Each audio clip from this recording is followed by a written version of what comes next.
Chers amis, je suis Monseigneur Marcel Danfous, évêque du diocèse de Sault-Sainte-Marie. Qui que vous soyez, où que vous soyez, bonne nouvelle pour vous. Dans notre Église diocésaine, il se vit de grandes choses dans des situations bien ordinaires. Nous croyons que le Seigneur marche avec nous et nous espérons qu'aujourd'hui, vous pourrez le découvrir davantage en rencontrant des personnes passionnées pour le Christ. En tant que pasteur de cette Église diocésaine, je vous remercie de vous joindre à nous. Bonne émission. Merci d'y être.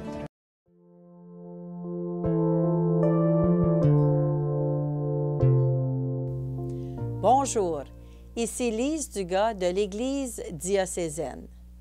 La paroisse Saint-Joseph de Chelmsford a accueilli dernièrement le prédicateur, directeur de la Villa Loyola et père jésuite André Gagnon pour une retraite paroissiale.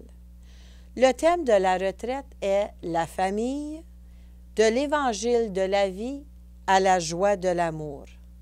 Dans ce 4e volet, le père Gagnon nous explique les différentes invocations mariales ainsi que le style marial dans l'évangélisation ecclésiale. Bon visionnement.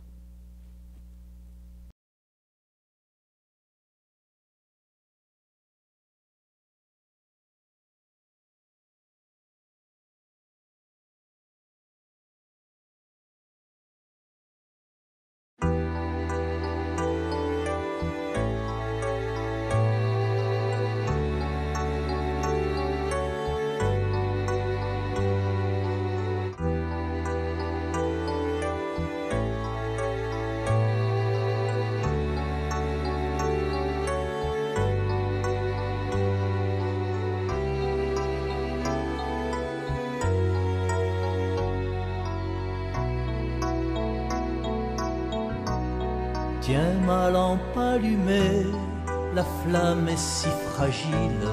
Ce soir je viens mendier ton pain, ton eau, ton huile.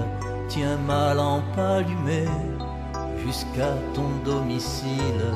Toi seul peux me guider.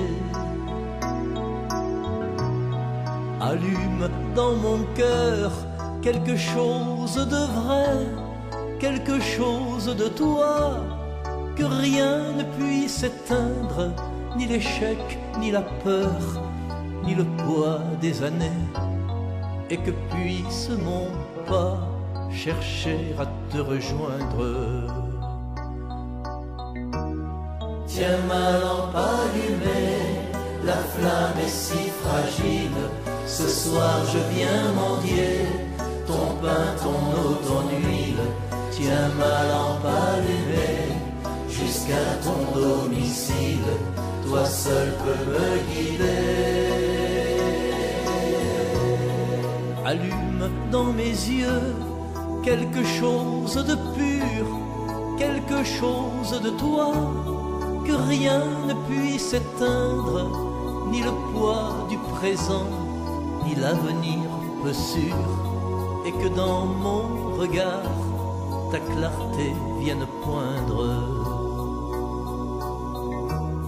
Tiens ma lampe allumée, la flamme est si fragile. Ce soir je viens mendier ton pain, ton eau, ton huile. Tiens ma lampe allumée jusqu'à ton domicile. Toi seul peux me guider.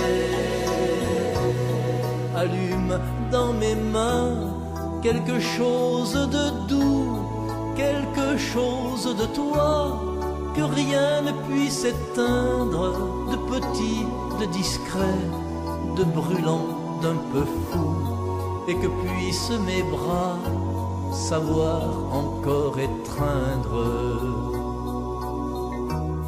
Tiens ma lampe allumée, la flamme est si fragile.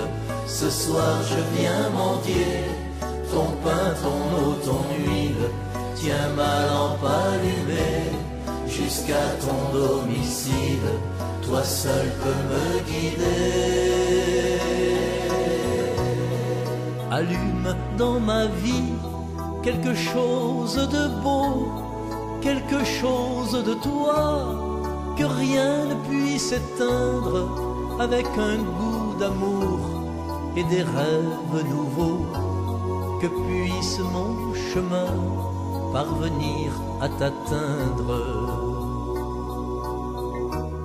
Tiens ma lampe allumée, la flamme est si fragile, ce soir je viens mendier ton pain, ton eau, ton huile. Tiens ma lampe allumée, jusqu'à ton domicile, toi seul peux me guider.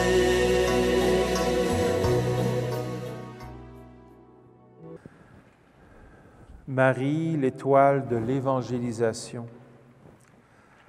À la mère de l'Évangile vivant, nous demandons d'intercéder pour que toute la communauté ecclésiale accueille cette invitation à une nouvelle étape dans l'évangélisation. Elle est la femme de foi qui vit et marche dans la foi. Et son pèlerinage de foi exceptionnel représente une référence constante pour l'Église. Elle s'est laissée conduire par l'Esprit, par un itinéraire de foi, vers un destin de service et de fécondité. Tout homme, toute femme de foi, qui se laisse conduire, qui se laisse mouvoir dans le discernement par l'Esprit. Marche dans l'Esprit, marche son itinéraire de foi vers le service, vers une fécondité. Marie peut nous aider pour ça. Nous fixons aujourd'hui notre regard sur elle pour qu'elle nous aide à annoncer à tous le message de salut et pour que les nouveaux disciples deviennent des agents évangélisateurs.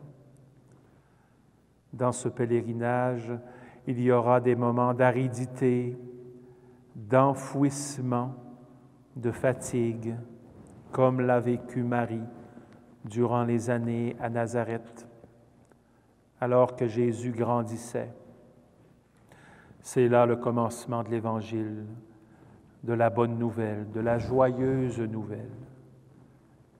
Il n'est cependant pas difficile d'observer en ce commencement une certaine peine du cœur, rejoignant une sorte de nuit de la foi.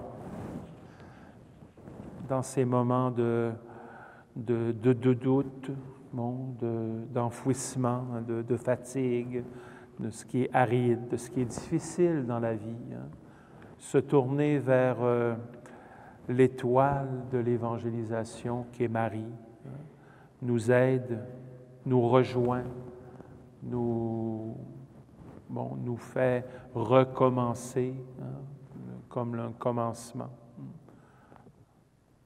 Pour reprendre l'expression de Jean de la Croix, nuit de la foi, comme un voile à travers lequel il faut approcher l'invisible, approcher l'autre. Bon, ça c'est quelque chose que Pape François aussi est très, très fort là-dessus. Il nous montre comment approcher les autres.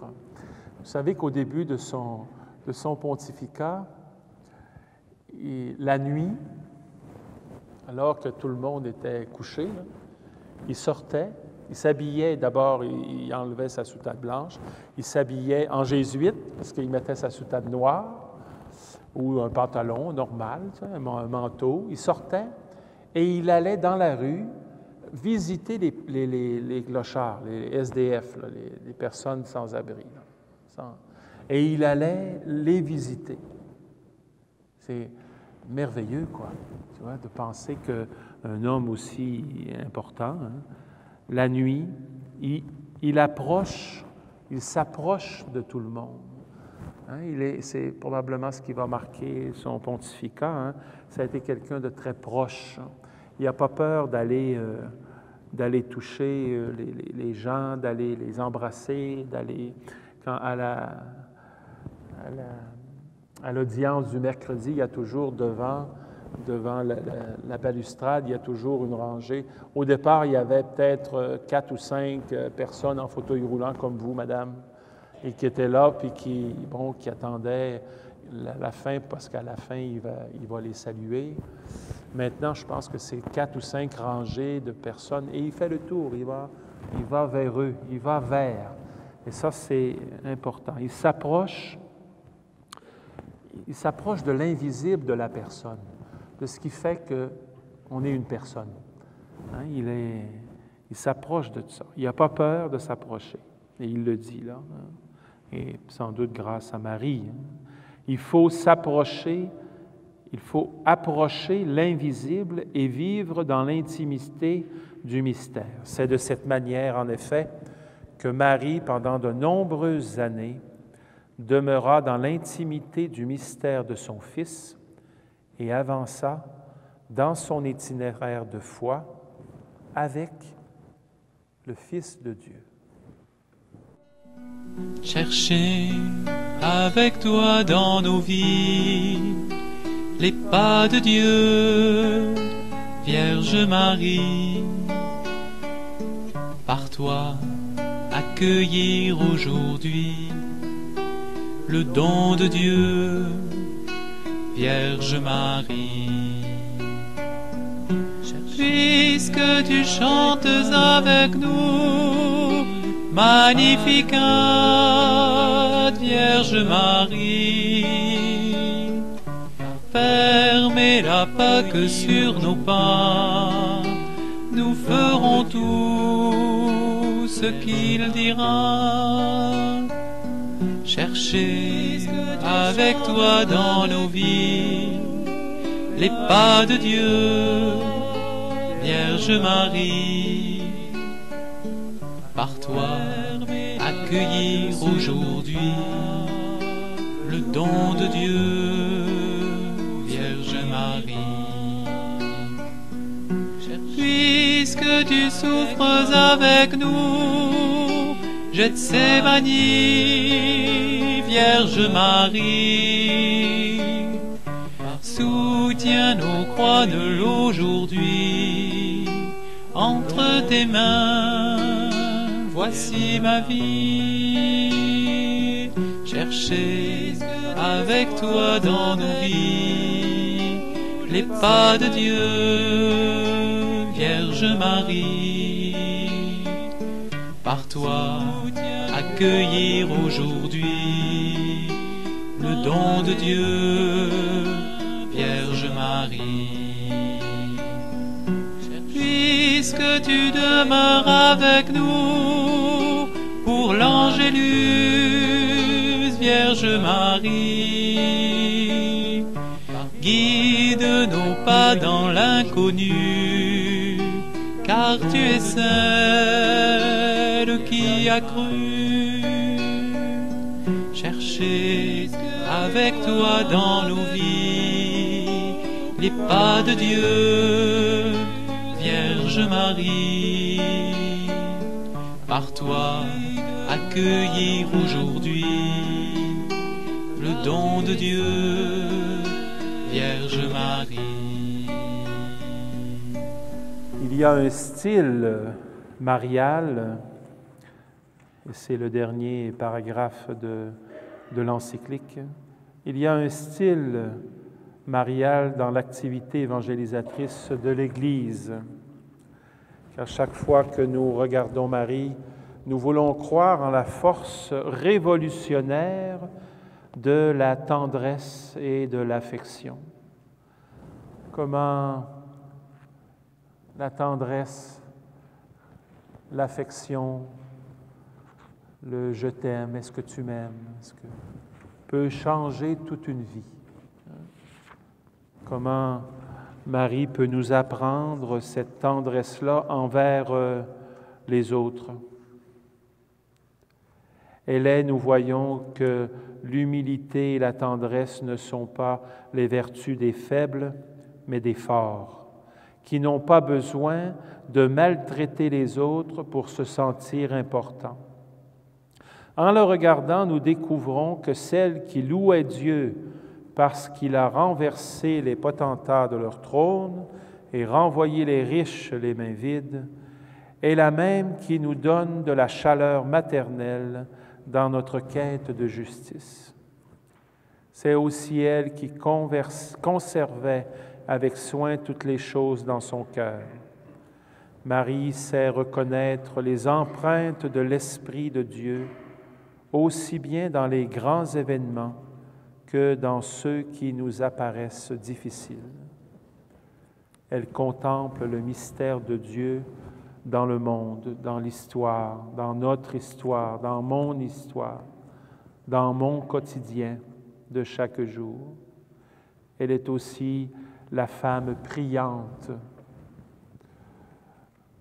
et laborieuse de Nazareth, que Notre-Dame de la promptitude, celle qui part de son village pour aider les autres, en hâte, elle se rendit chez Élisabeth. Cette dynamique de justice, de tendresse, de contemplation, d'aller vers les autres, ce sont des dons, ce sont des qualités de Marie que nous pouvons lui demander qu'elle nous donne aujourd'hui. Nous la supplions enfin par sa prière maternelle. Elle nous aide pour que l'Église devienne une maison pour beaucoup, une maison pour tous les peuples et rende possible la naissance d'un nouveau monde. C'est le ressuscité qui nous dit, avec une force qui nous comble d'une immense confiance et d'une espérance. Voici, je fais l'univers nouveau. Avec Marie, avançons avec confiance vers cette promesse. Pour terminer, je voudrais simplement qu'on ouvre la parole de Dieu. Cette lecture de la lettre du pape François, en la lisant, je me suis dit, il faut que j'aille prier ce texte de l'Annonciation, demander au Seigneur ce soir et puis pour notre vie et pendant ce temps de carême, qu'il vienne engendrer en nous ces moments de tendresse, ces moments d'accueil, ces moments d'écoute, d'ouverture, de disponibilité, qu'on soit capable de dire oui au Seigneur. Et le texte de Marie qui reprend ça, c'est vraiment l'Annonciation.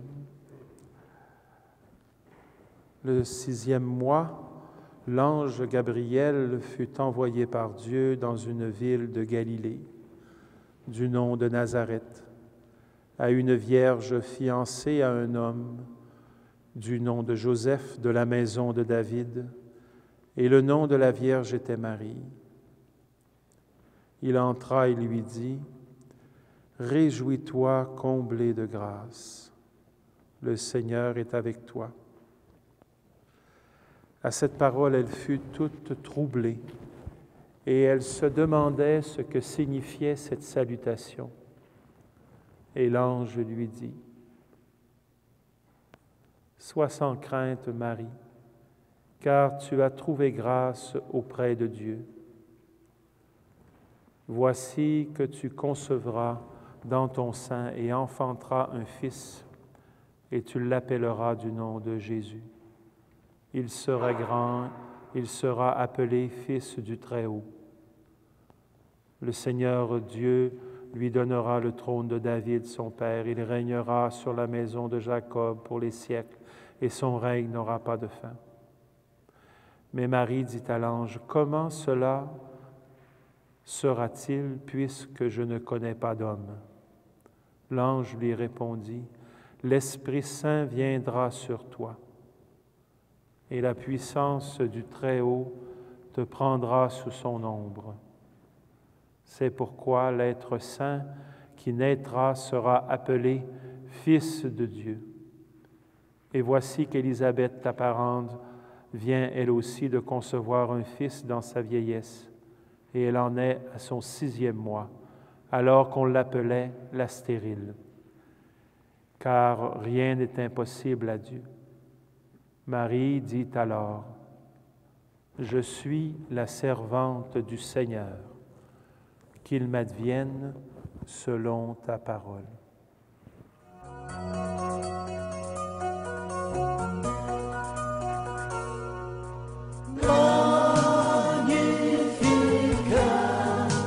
Le Seigneur vient vers moi. Magnificat, le Seigneur est en moi. Je sens sur moi son regard se poser. Je suis enfin reconnu et aimé. Magnifique, le Seigneur vient vers moi. Magnifique, le Seigneur est en moi. Entre ses mains, je demeure présent. Entre ses mains, disponible et confiant. Magnifique, le Seigneur vient vers moi. Magnifique, le Seigneur est en moi.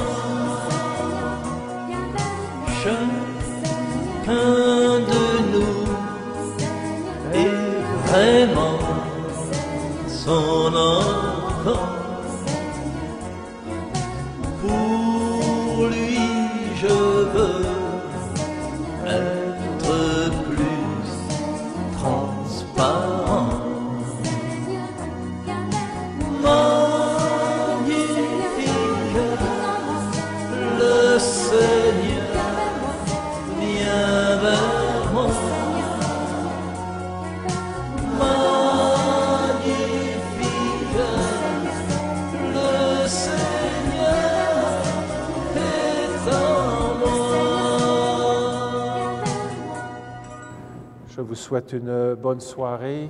Que Dieu vous bénisse, qu'il vous donne de passer une belle nuit, une nuit légère, une nuit pleine de lumière et de tendresse de Marie. Bonsoir et à demain.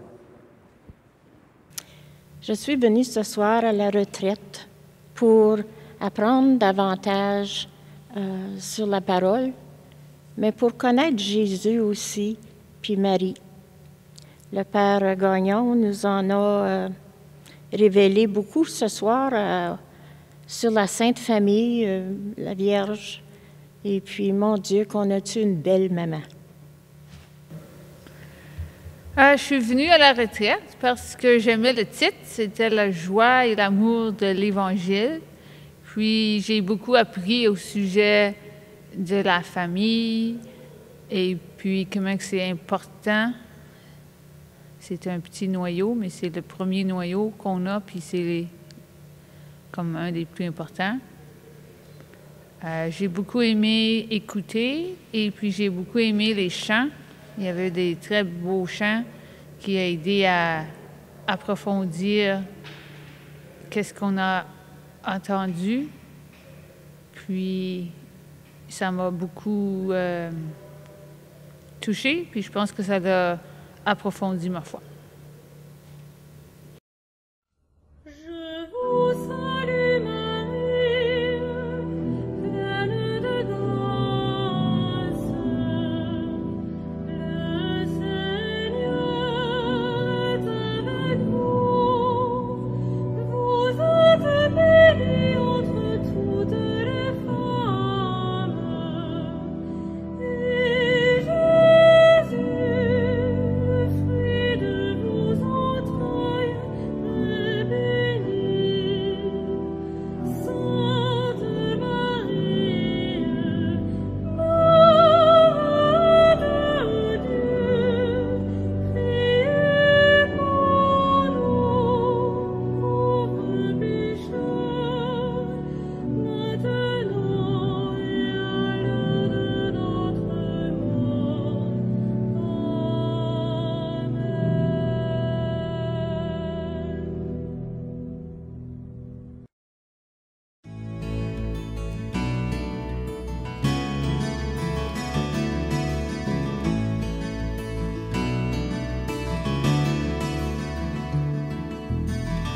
Tous ensemble, il me semble, on pourrait changer le monde.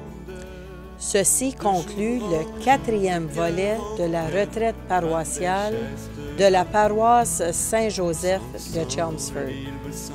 Merci d'avoir été des nôtres et revenez-nous pour la suite de cet enseignement de l'Évangile de la vie à la joie de l'amour. Mais pour cela, ne faut-il pas tant de foi apprendre encore à être vrai, apprendre à se connaître, être avant de paraître, s'aimer soi-même comme on est, garder les pieds sur terre et fuir l'imaginaire des top modèles bien trop parfaits. Tous ensemble, il me semble, on pourrait changer le monde de jour en jour, de cœur en cœur.